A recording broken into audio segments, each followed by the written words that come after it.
You know, a few months ago, I was in Union Station and saw a body hit the floor at the bottom of the escalator in Union Station because there was a murder right in front of me. Up on the second floor, I was going to get a tie, and I heard the shots and saw the body hit the floor. So I've been listening all day long to people trying to make some argument that Washington, D.C. is a safe place.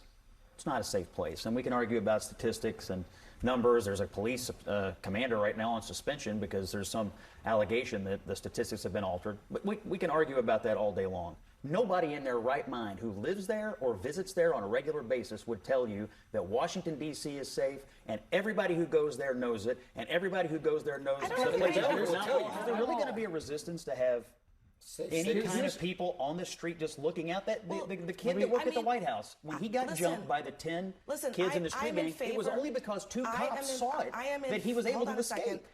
And we still need the public support. So coming out in such an aggressive manner could actually backfire on us. That's an interesting point. I will just point out that the head of the D.C. Police Union, here's a direct quote, "We completely agree with the president that crime in the District of Columbia is out of control and something needs to be done with it." So it sounds like to me, among the rank and file, the president has some support from the cops for doing this today in Washington. No, we do need the support.